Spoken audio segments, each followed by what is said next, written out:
From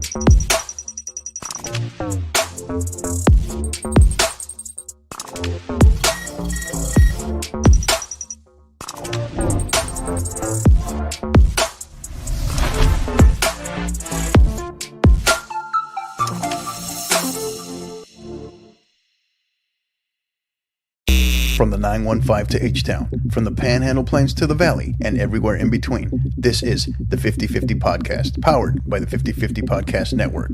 Join me, Hector Cano, as we cover the Texas high school club and college soccer landscape, along with an inside look at the college soccer recruiting scene. The 50/50 Podcast is a platform about the people and for the people who are dedicated to the beautiful game.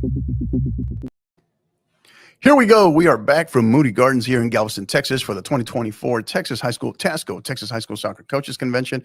And I am proud to be joined with the president-elect of TASO. He is Todd Wheeldon. Sir, how are you? Very good. How about you? I'm doing great. Excited to have you here. And it's not every day we get an official, right? So I promise we won't rough you up. We'll be nice. We'll be gentle. But no, excited to have you here. How are things? That's good. Had a presentation earlier, a lot of good conversations back and forth. Yeah. And hopefully we can bring a few things that we can help you guys out a little bit. Awesome. Great stuff. So I learned something today. You kind of ran me through that process of president-elect, president, and then past president for TASO. You explain that to everybody, how that works? I thought it was pretty cool. Sure. So essentially you serve a 2-year term. Typically you have to be on a board as far as a district director or a VP before you can go and be nominated for a president-elect. Yeah. That is a 2-year term. And then once you've served as the president-elect, then the next 2 years, you're president. And then the following 2 years after that, then you're past president. Yeah. So what does the role entail? Does it change between year one? Just the general role of president-elect, but does that change from year one to year two? How does that work? No, essentially it's the same. I think it's a really good deal the way it's set up, that you get 2 years of essentially mentorship from the president. And then you've also got the past president that also is, in this case, it's a lady. Yeah. You get her wisdom Nice. from her service as, the president and then president-elect. So it's not just one person making a decision. For the most part, I think Dr. Brown is the current president. Yeah. And Mary Liano is the past president. And I think the three of us tend to come together and find solutions, and it works out really well. Biggest thing you've learned in your current role as president-elect? You're never going to please everybody. Yeah. It's just the way as a longtime official, I would have figured you learned that one a long time ago. But yeah. It's the way it is. Right. Good deal. So you'll continue. So you'll serve out. You're in year two this current year, and then you will move on into the president role effective basically next school year, right? Next summer, July, August, right? Correct. Yeah. Right. So the next soccer season that will start, Yeah. Essentially I will become the president. Yes, Yeah. sir. So now in terms of data, right? One of the biggest things that's floating out there, obviously we know, hurting for officials, shortage, what have you. What current data, just off the top of your head, I know you didn't expect to be able to quote exact numbers or anything, but where are we at in terms of just overall officials? Where are we maybe down 10% from last year? Are we maybe up 5% from last year? Where are we at? Where are we trending number data wise? Where are we at with that? So that's a great question. So if you look at it, just last year, we finally reached back to pre-COVID numbers. Okay. Which was what? 2020 or whatever, as far as the actual number was about 2,100 officials. Okay. Statewide. Yeah. Right. Yeah. Soccer only. Right. And they exceeded that this past year. And the numbers that we've seen so far this year seem to be encouraging. They seem to go up. Now, will they ultimately end up what percentage? I'm not sure yet. Yeah. Because essentially we have officials still obviously registering today, because Yeah. the bulk of the games won't start until January. And in fact, I think hopefully I grabbed a few of them here today that coaches that typically may play on non-traditional nights can obviously officiate on traditional nights. Yeah. So. Awesome. Now, what is the goal? Is there a projection, a goal in terms of where TASO wants to be as far as numbers go for soccer officials in the next 2 to 3 years? Is there an actual measurable goal there? Not necessarily, because you think about it, we're not sure what the growth wise is going to be, Mm-hmm. because I'm out of the DFW Metroplex, but just in that region, you have, in the last, since COVID, you've got multiple teams that are, opening schools that Right. were 3A, now they become 4A, Yeah. and they're Yeah. having programs. So, you need to keep pace with all of those schools. Mm-hmm. And in the past, you had difficulties even providing 3-man crews, on Yeah. traditional Tuesday, Friday nights. So Right. what can you do to make sure that you especially for a district game, that Mm-hmm. you do get a 3-man crew to the, to the stadium? Yeah. Yeah. Awesome. One of the, where is, so one thing that I did want to mention to you is yesterday we had, I know you're familiar with him, Stephen Mackey, right, of the Mhm. Texas Way. TASO is one of the organizations that is partnered with the Texas Way. What are, for our general listeners out there, we got coaches, we got players, we have parents listening all across the state of Texas. What are some of the things that maybe you can share with them to expect about this year, and as it relates to just key points of emphasis that in terms of officials, and then also how that ties into the Texas Way? Right. So Steve Mackey, who's a very impressive gentleman, Mhm. I don't know if you got to hear him speak last night or not. He has created a program for the official side of it as well. Right. Yeah. Yeah. We talked And about it when I had him on here yeah, last night. okay. Yeah. Yeah. Yeah. And so, It's pretty awesome. yes, It's a yes, great yes. endorsement. Yeah. And so he has created essentially 3 videos that talk about his 3 pillars. Yeah. And it is right now, it's an optional for officials if they want to go and watch those videos. But Yeah. we're encouraging all of our officials to do it, because at that point, then you'll have your name registered on somewhere on the UL website. And so if you're looking for a playoff crew, then you could go and verify that, okay, that crew is a, Texas Way certified crew. Yeah. And So will they be directly further incentivized? other than currently, there's no mandate that they have Right. to do it, but could be in the future that Yeah. maybe that would be a stipulation. Some of the local chapters asked if they could make that for their playoff crews a mandate, Mm-hmm. and the state has no problem with that. Yeah. You could set your own requirements so that, okay, hey, I want to have these guys have Right. the Texas Way completed if I Right. want a certain level of Mhm. playoff games. So it's been very, very well received from the official side.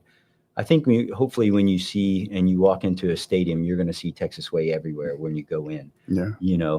And it'll be interesting. Does it change some of the behavior that we've all been trying to change? Correct. Correct. So any points of emphasis? So whether it's a player, whether it's a coach, those are the two, because there's 3 key pieces to the game, right? There's obviously, everybody forgets about you guys. It's right. We think of the players, we think of the coaches, but we can't play without the officials, right? So, and then there's the other aspect, right? There's the fans, there's the parents. Any key points of emphasis that officials will look at closely across the state that you can share with us today? So essentially, I think the key there is, a lot of times when you have issues, you go and look for the administrator on duty to help you deal with that situation. Yeah. And depending on what complex you're at, they may only have one administrator on duty for multiple sporting events that are going on. And I think the focus there from UIL and Ray Zapata is that they need to have an administrator on duty at each and every Event, right? Yeah. And so if there's especially in the spring, you get a basketball game, maybe a baseball or volleyball, or softball game going on, and then a soccer game. Yeah. So theoretically, you should have 3 administrators on duty at that complex. Because when things get dicey, and usually if that administrator on duty can be proactive, that's going to quell a lot of the problems. Mhm. And then the only other concern is, we don't see it as much. It seems to be more rural areas. Sometimes there's not the presence of law enforcement right then and there. It may come after the fact is needed. Right. And so just by having a security guard or SRO or whatever it is, on site, that also tends to quell a lot of the problems. So. Gotcha. Okay.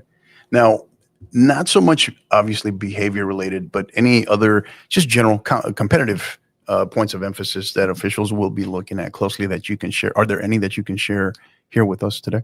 So did you want to talk about the mercy rule or? Yeah, well, I was going to get into that Yeah, as okay. well, but just in general, just the general stuff before we get into the specific stuff. But just general stuff that usually, because typically every year there's a mandate that you all receive that inevitably gets shared with, I think, most coaches, most districts around the state, as far as, hey, this is what we're looking at a little closer this year. Right.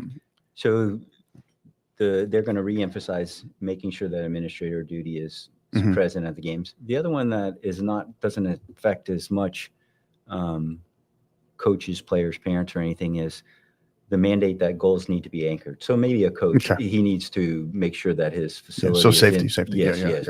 Because I think out towards West Texas, they actually had a couple incidents where they had high gusts of winds when the storm came through and the goal actually blew over. This last season? Yeah. Just last. Oh wow. Now, Okay. luckily there weren't anybody playing at those times, but Yeah. it would be obviously tragic if something like Right. that would happen. Right. Yeah. Absolutely. So before we get into that part, right, what you had mentioned, kind of going back to the official shortage and your numbers increasing, when we kind of start to dissect the state by regions, are there particular areas that are maybe still need a little bit more boost that maybe TASO is focusing on right now? Not necessarily. I think it's across the board. Across So the board, you okay. see shortages basically everywhere. Yeah. Some of the larger, more metropolis areas tend to do a little better as far as numbers, just because they have the sheer numbers. But then again, in soccer is played, a lot of these club teams and that are more focused in those type areas. So you have people with a soccer background that congregate to these areas. When you go to more rural areas, the likelihood that you've got somebody that's real knowledgeable about the game versus played the game, the chances are obviously slimmer there. Yeah. So excuse me, my daughter, right, my little one. So, well, both of my daughters play club, but my little one, right, she's currently 10. And so she's coming through the system, the youth soccer system right now. One of the things I've noticed with a lot of the officials in her matches is these officials are starting to get younger and younger and younger now. So, which I think is an awesome thing, right? And they're learning, and 9 times out of 10, they're current players themselves, right? They're current players themselves in high school. And I know it is starting to influence, just their overall soccer IQ and their appreciation for the game, right? So can you share with us, like, your thoughts as to why maybe more of our current high school athletes that are out there all over the state, why they should really consider signing up for a class and getting certified? So this is an excellent question. So this was one of the topics that I discussed with coaches, that's my plea. So essentially, I don't need the names of your seniors that are outgoing, but I'd love for you to pass on the information to all your seniors that are outgoing to consider to officiate. So let's say, you're from the San Antonio area. If that kid goes to San Marcos, or they go to Austin, or they go to North Texas, or College Station, wherever they want to go, Laredo, or Wichita Falls, Lubbock, Tech, any of those schools, these big schools, those chapters would love to have these kids as officials and make some nice little money on the side too. And that's the other thing. They're very, very flexible. So let's say you have an exam on Wednesday, no problem. You don't work that Tuesday night. You study for your exam, but then the next week, if you're available, you're able to work. So typically, somebody that's going to go out and officiate 3 games, so they're going to have a freshman game, a JV, 1 game, and a varsity game. Right. If they have, usually that newer or younger official is usually going to have the freshman game as the middle, and then they'll run 2 lines. But they're going to walk out of that stadium with $205. Yeah. Minus, now you might have to pay a little bit to your association for signer fees or whatever, but still, that might be the difference of, Kraft macaroni versus Great Value macaroni. Ramen noodles. Yeah, exactly. So I think it's a great way for, especially a younger person like that to make a little extra cash. Now, I think what we see when you talked about the numbers a little bit is we see a bimodal age groups in our representation. So soccer used to be the youngest as far as experience with or age of officials, but then water polo came in and they took that over.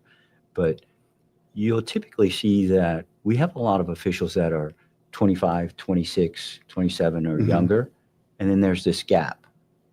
And they stop at that age because life takes over. Yeah. get married, they have kids, and by all means, they should be focused on family, and, Right, and right, that's more right. important. That important, and then maybe when they get to 40 or something of that age, they have kids. Their kids are 12, 13. They want to officiate, and then they come back into the fold. So they disappear for about 15 years Yeah, or so. you seem to lose them for that. Yeah, yeah. So any thoughts on how that we can kind of shorten that gap? Any thoughts on that? That's a really Any good question. studies? Yeah. Yeah, I don't know how you do that because, again, you know, I wouldn't blame somebody if they spend more time with their family. No, I no mean, doubt, no that doubt, should be number one. no You doubt. and I both agree with that. Yeah. But um, I don't know. Somehow you just need to keep them in the mix. Mm-hmm. So maybe, okay, instead of, that's the problem though. Maybe if they were working, every Saturday or every Sunday, maybe if you can give us just one Sunday a month Yeah. or something like that, and you at least keep them in the fold. Right. And so then it's not as hard to get them to Yeah. come back. Yeah. Great stuff. Awesome. So we shift gears here. So actually, let's go back to your presentation today. Tell us, how did you briefly hit on it a little bit, but how did that go? Did it play out kind of how you anticipated? And I know you mentioned there was some questions there. Right. What were some of the questions that were fielded, and what were your thoughts on that? Right. So again, I wanted it to be a discussion more than a presentation. Right. Right. Because it's just as important for me to get feedback from you guys as far as, what do you want changed? What do you want to see? What things are you concerned about? Right. Versus just, what are we as officials concerned about? So we did talk about the mercy rule, which is just implemented. That was voted on by the coaches and the athletic directors, both groups. And it passed with, my understanding is like a 73% rating of approval. So that's good that you guys are all in favor of that. Some of the questions were rules, issues, or concerns that coaches have. Most of them tend to be about uniforms. They're all concerned that why do I have to wear all white? And I get that, especially with some of our female players that Right. a solid white jersey in various weather conditions is inappropriate sometimes, and they're a little self-conscious about that. So can we change it that it doesn't have to be 100% white, that it's 80% or some number that gives you guys more flexibility to buy better quality uniforms, to buy slightly different uniforms.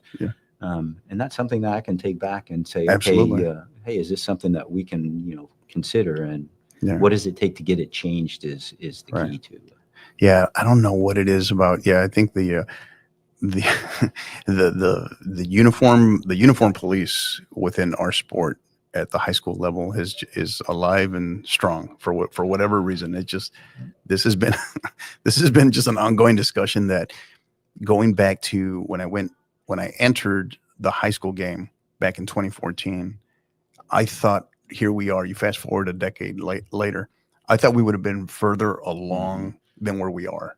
Just for, and I don't know. There's a number of layers there too, right? Beyond, it's not UIL, it's not necessarily UL, NFHS, right? It's kind of, if we can get all these organizations to get on board for something like the Texas Way, I think collectively, whether it be UAL, TASO, NFHS, I think just that, what you said, I think we can make something work. Right. I think that's the key, that, it'd be, I've talked to Chris, and he said in the past he's asked, somebody, a representative from the TASO group, to come and speak. Yeah. And if we don't really understand or know your concerns, then you may hear them in passing or whatever. But when I hear 25 different people say, hey, I have the same concern, then, that's more of a data and information that I can take back to, those type of folks who make those decisions and say, hey, why can't we think about changing this? Or what does it take to change it? So, we fast forward here now, Coach, sir, we talk about, and I wanted to hit on that too before I go to the next part, but it's important, I think, for me, at least I feel it's important, and I think it's very relevant that our listeners know, someone in your position as president-elect of TASO is you very much have not just an officiating background in our sport, but a coaching background. You've been a coach for several years in our sport. How does that? So typically, we have the conversation of, when you're a coach and maybe you get licensed as an official, how does that help you become a better coach? But going to kind of flip it on you. And how Right. does, how has it made you be a better, having been a coach, how has that helped you be a better official? That's a good question. So also, obviously, as a player and a coach, Hmm. you see things through their eyes, right? Right. You understand that for me, that players have to play the game with passion, right? If you're going to truly be a good player, you need to play with passion. And so when that player gets frustrated with a decision or a call or something that they don't like, and they're a little animated or upset, as long as it's not personal for me, I'm okay with that because I understood as a player, I wasn't a crazy emotional player, Hmm. but But to give a nor certain as level a of grace, right? Yeah. nor as a coach. Yeah. Yeah. For the most part, I was very respectful of. For the most part, I was very respectful of the coach or the referees. Yeah. Um, but in my later career, there was a couple times where I got on to officials and I complained to the signer, and the signer, that's essentially how I got started. He says, "If you think you can do better, we'd love to have you." And Hmm. so I said, "Tell me when the next class is. I know I can do better." And that was the start of the career, Yeah. 18 years ago. Wow. But to your point, though, I think yes, you need to understand that the game is played with passion, and if you can, Hmm. again, as long as it's not personal or something directed at me, Yeah. for the most part, I can go over there and talk to that player and say, "Hey, look, maybe I missed it, maybe I didn't, but this behavior is unacceptable," and they get it and they're okay with it. Yeah. Gotcha. So the next part, right? So we're getting ready this next upcoming season that launches very, very soon. The 2024-2025 season is going to be a very historic season for two particular reasons. And, we're going to see probably the biggest transformation in the sport since at least 2014, right? With the introduction of 6A. Um, how the first part, right? The Division 1, Division 2 state championship model, right? That is now being implemented in 5 new sports, Right. soccer being one of them. Not so much of, because obviously you all are professionals, not so much of a should officials care, but it's more of a just your general thoughts on that. What are they?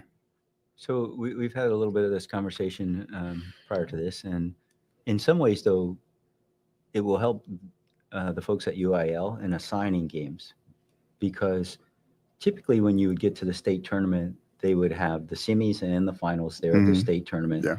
and you would bring 18 different officials, and each of them would be given one whistle and two assistants.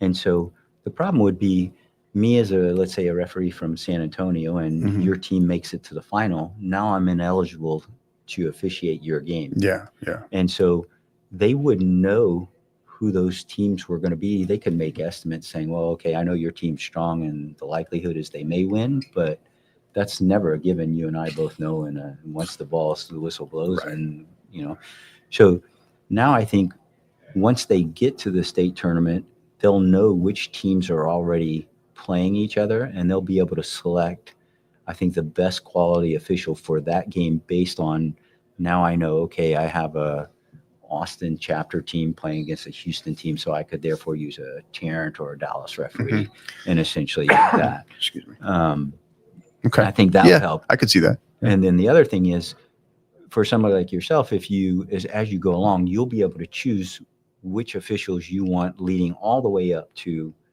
those state tournament games. Hmm. So before, you were said once you went to a regional tournament, you just You got what you got. right. Yeah. Yeah. And so now, if for whatever reason you didn't care for the officials that you were getting from chapter X, you could Hmm. go to chapter Y and you could have them. Yeah. Great. So Awesome. And then the other one, which we've been kind of tap dancing around a little bit, right, is the mercy rule. Neither one of these new rules being implemented, I think neither one of them surprised me that they were approved. What surprised me on both of them was the quick, immediate, hey, let's go, let's implement them Right. now. That was my biggest surprise, particularly the mercy rule. Thoughts on that and just maybe its potential impact on the game as it relates to officials? um, for us, for the most part, it shouldn't really affect us. Hmm. We've we talked about tactically, does a coach change the way they play based on they want the game either to end, at full length, or they're okay with the game ending Yeah. prematurely. As far as officials, The only thing is, it may give us a little more rest in between a JV1 game and a varsity game Yeah, if the game would end prematurely. Yeah. But otherwise, there were a few conversations about the way that the rule was read as far as when does it actually end, and that you actually have to play, because you think about it, in most of the stadiums that we play in Texas, the clock always counts down. Mm-hmm. And so it says at the 20-minute mark. Well, it's 20 minutes played versus if you only were playing a 25-minute half and you put it up on the clock Right. and you started counting down and you played 5 minutes Right, and you said, right. well, that's it, the game's over. No, Yeah. it's 20 minutes played into the second half. Yeah. Okay. Yeah. And it is interesting too, because there is a time difference between minutes played between the, your JV and varsity Right. games, right? So, yeah, that's a great point. Mhm. Very well said.